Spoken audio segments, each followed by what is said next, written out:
years maybe, and we loved him. And we thought what he did with his humor was something that Ryan would have really appreciated. So we asked him if he would ever do this. But Mike, I have to tell you that when we called you, I was thinking, well, we're going to hear the same stuff. And we didn't. I mean, there were some things that were similar, but you are so funny, man. So thank you very much. It was great.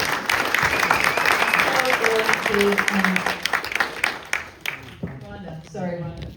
Thank you. Anyway, also thank you all of you, for being here tonight to celebrate Ryan's 40th birthday and honoring his life and supporting his final wishes.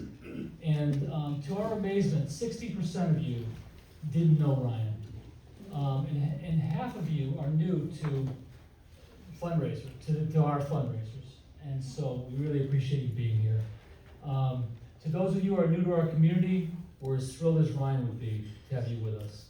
And to help you understand why, we'd just like to share a little more about who Ryan was. Ryan was born on April 4th, 1986, with Vogt-Roe syndrome, which is an acronym for a bunch of birth anomalies. Without going into any details about it, suffice it to say that he spent his first 5.5 months in the hospital and throughout his young life underwent a boatload of surgeries, especially on his esophagus. His poorly functioning esophagus severely affected his lungs. Though he didn't have cystic fibrosis, he used many of their treatment modalities throughout his life. Just before his senior year, Ryan had 10 vertebrae fused. Doctors weren't sure if he'd ever or how he'd ever play golf again. By the next summer, Ryan was a 10 handicap. And outside of Ryan's medical challenges, he lived a really full life. In fact, the way I describe it sometimes is he packed 100 years into his short 20 years. He loved sports, especially golf and hockey. He loved his teams and his sitcoms. He loved helping people, as exemplified by his own fundraising efforts. And he especially loved being in front of a camera. He was a real ham, whether it was photos or videos. He was a ham and he had a gift for entertaining people. He was an accomplished journalist for his high school's newspaper, focusing on the sports section and also contributing stories on world events. For one of his stories, he drove himself to a Hartford Wolfpack practice session, skate, and interviewed the team's manager, the coach, and some of his favorite players. From the age of 10, his dream was to be in front of a TV camera, originally as a hockey play-by-play announcer. Later, after discovering a love for political science, his dream shifted toward becoming a broadcast journalist. We never doubted that his dream would come true. But his first passion was his family and friends. He never passed up an opportunity to be with either of them, especially his cousins, who are here tonight. And he loved throwing parties, bringing people together he loved, challenging with games he designed, and delighting us with his party decorations. Ryan's joy in bringing people together is why we're here, honoring his 40th birthday. Unfortunately, after years of medical interventions and an unfinished college freshman semester, Ryan came home very sick just before Thanksgiving in 2005. 6 weeks later, in early January 2006, he was diagnosed with squamous cell carcinoma of the esophagus. Just 6 weeks after his diagnosis, a month before his 20th birthday, he passed away. The week before he died, Ryan asked us if he could do whatever he wanted with his unused college fund, which his Poppy Norm had set up for him when he was born. Ryan couldn't speak at the time because he was on a ventilator.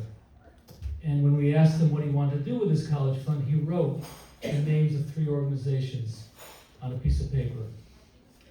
He wrote Cystic Fibrosis Foundation, the Hartford Wolfpack Community Foundation, and his high school, Kingswood Oxford. He wanted $70,000 donated, and he designated the amounts he wanted to give to each charity. Of course, we were blown away by the fact that he was even thinking about such a thing at that time. And of course, we couldn't say no. Ryan was very specific about the Hartford Wolfpack donation. He wrote that he wanted it done on center ice with Phyllis and I at a hockey game. When we asked him why he wanted that, he wrote, "If they see that a kid did this, maybe it will inspire them to do it too." Because the Wolfpack didn't offer scholarships, they teamed up with Trinity College to run a Learn to Skate and Learn to Play hockey program for Hartford Youth at Trinity Skating Rink. In addition to these three organizations, we added Yale's Thoracic Oncology Program in honor of Ryan's oncology surgeon. And in 2020, because of the crisis of food insecurity that came out of COVID, we added the Connecticut Food Share. We knew that Ryan would have wanted this addition to his list. And finally, 2 years ago, we added the Pancreatic Action Network, or PanCAN, to our recipient organizations, after two of our great supporters, Audrey Loca-Rotondo and Kevin Fox, succumbed to pancreatic cancer. If you haven't already, we hope you'll read about all our organizations on the organization board in the other room. And you can also always go to Ryan's Circle of Giving website to learn more. So Ryan was pretty fearless about some things, and he had a gift for befriending famous people, including Rich Coppola, who many of you know as the renowned sports broadcaster for Fox 61. To our utter delight, Rich is here tonight with his lovely wife, Sue. Rich used to MC all of our golf tournaments, and if we let him, he'd come up here and have a few words to say about Ryan. Sorry, Rich. Rich wanted to do a story about Ryan to be shown on Fox. 2 days before he died, Rich brought a TV cameraman and 4 members of the Wolf Pack to Ryan's hospital bedside. Ryan delivered one of those really big white checks, that they do, to the team's manager, and he was promised his donation would be given on center ice.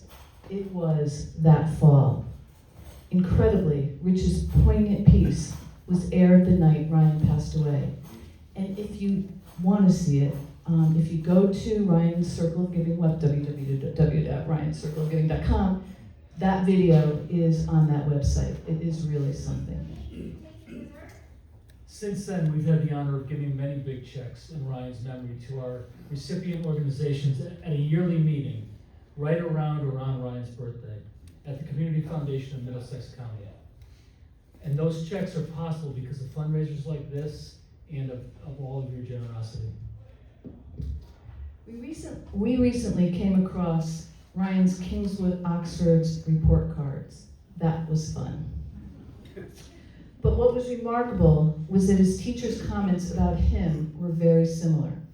We want to share with you one of them, written by his 9th grade algebra teacher, John Riley, who wrote, "I have greatly enjoyed teaching and befriending Ryan. His constant optimism and cheerful outlook made my day better every day. Ryan is a tremendous young man whom I'm proud to consider a good friend." And even though we didn't know him from Adam, we somehow let John bring 16-year-old Ryan to North Carolina to see the Hurricanes in the 2002 Stanley Cup playoffs. And the evening he passed away, Phyllis received an email from John, who was also the school's hockey coach. As the hockey coach, he made Ryan the hockey manager. And after Ryan's death, Phyllis always wished she'd asked John to read that email at Ryan's funeral. That wish is one of the reasons we were so excited to receive John's registration for Comedy Night. We hope to finally ask him to do what Phyllis wished had been done 20 years ago. So thankfully he agreed and is here tonight to read it. And please welcome John Riley as he shares his memories of Ryan.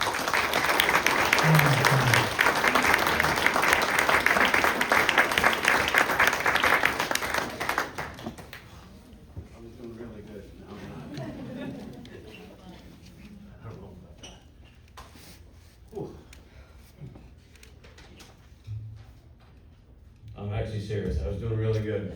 Then Michelle started crying and I started crying. Bear with me here if I have to stop.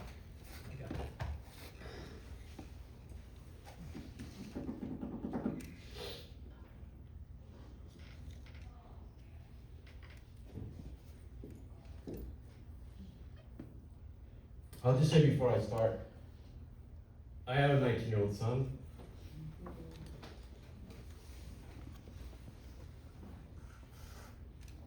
I don't know how he gets to it. Because I just. So, all right, here we go. Phyllis, I was typing your reply to your note from last night, so this was the night that he passed. And I received a phone call. I'm so sorry.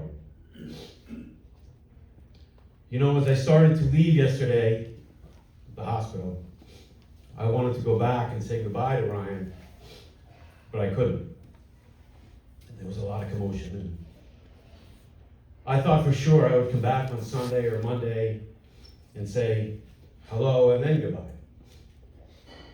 But since I didn't, I wanted you to know what your son meant to me and how I will always remember him.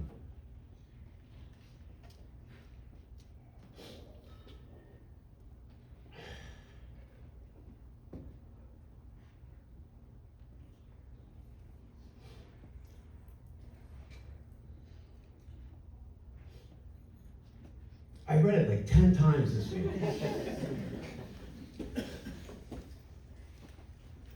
Ryan has unfortunately lost his battle, but he most definitely won the war. He won the war of living.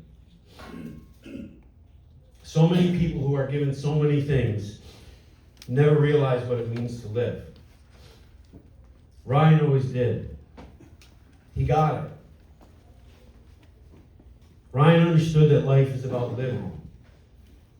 Somehow, even when he was dying, and he knew he was dying, he figured out a way to help people who would live well after he was no longer with us.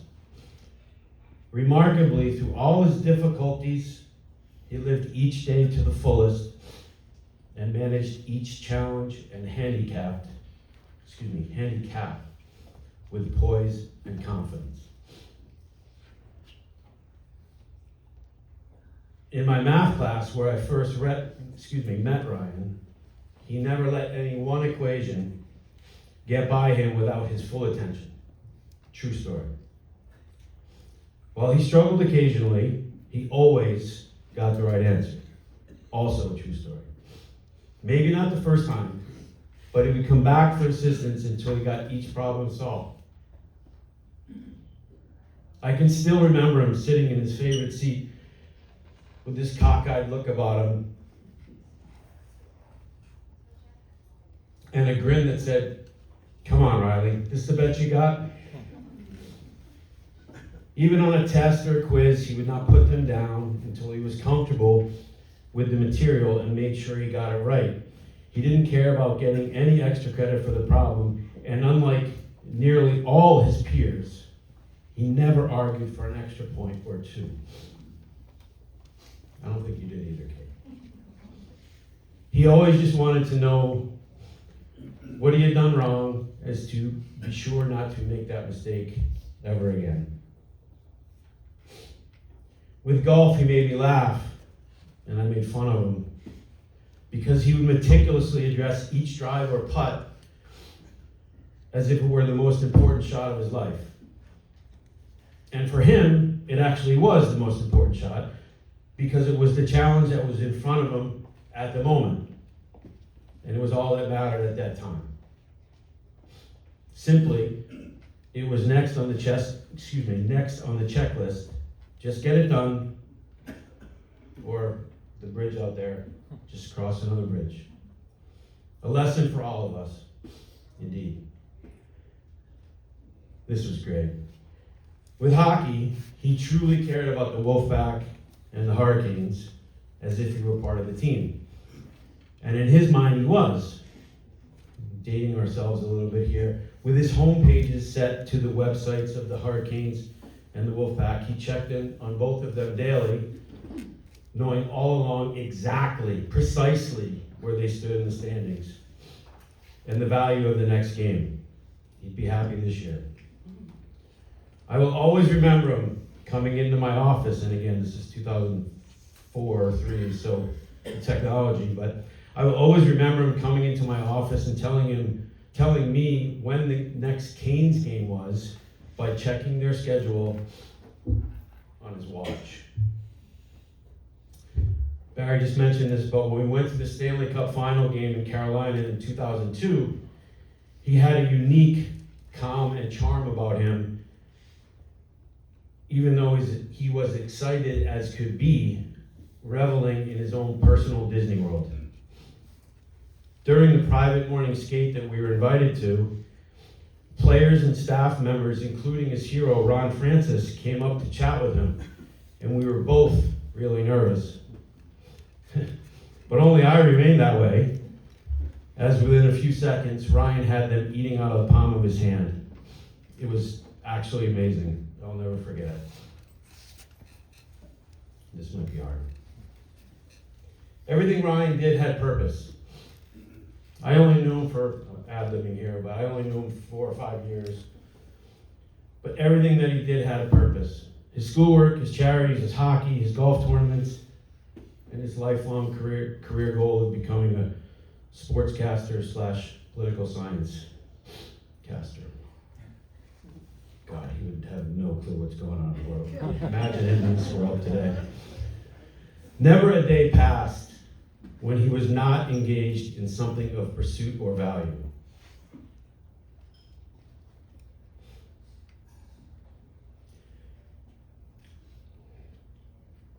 The irony of all this, Phyllis, is that I took a liking to Ryan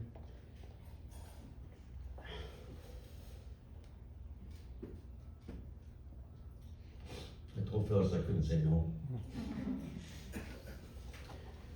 I'm going to start that again, because it's an important line. The irony of all this, Phyllis, is that I took a liking to Ryan and wanted to be his friend and role model. And while we certainly became good friends, somehow he became my role model. Thank you.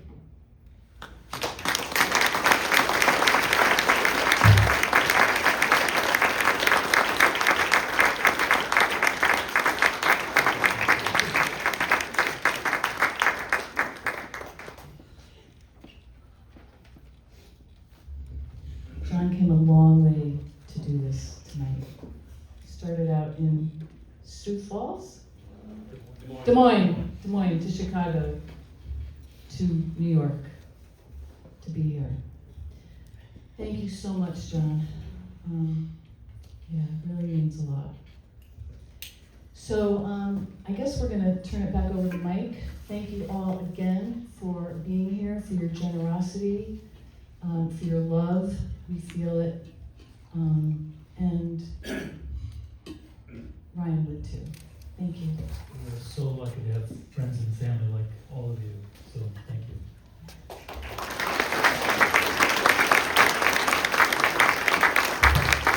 Thank you. Okay, we're almost done here. We're gonna be doing the raffles, but before we do that, if you we have QR codes on all the tables. If you want to just make a donation, you can make a donation. If you want to buy some more tickets, you can right now just by scanning that. And also, we were supposed to say something at the beginning of the night, apparently, about the centerpieces has a bunch of candy and popcorn in it. So if you guys clearly attacked it, and most tables didn't touch it because they were wondering if it was going to be given away. So I think we're going to give it away to like, want to do it to whoever's the closest birthday at your table can get the centerpiece, or attack it. You make the decision on your table. Like these guys, forget it. You don't even look at this. There's nothing left. It's just crumbs. So yeah, you know what? Just take it apart. Take a piece of candy. Pass one to me. And we're gonna do it. So the QR code is very important. And this is just amazing. I'm gonna be honest with you, even though we've been in contact for the past few months. And I did read up on everything, but I learned so much more tonight about the foundation. And I think it's so important that it's not over with just this fundraiser. It's a yearly thing. It's all year thing. Stay in touch. Contact Barry and Phyllis. See if you can do anything. I'm sure they have other events and other things that they're doing. But use that QR code. Keep it, make a donation, and then that's it. You guys have been awesome. One more time for everybody here that put this all together. And how about a giant round of applause for Phyllis? Phyllis and Barry. What an amazing, amazing couple. And the standing ovation started by one person. There we go, 2 people. Now everybody's gonna start standing up. Fantastic. There you go.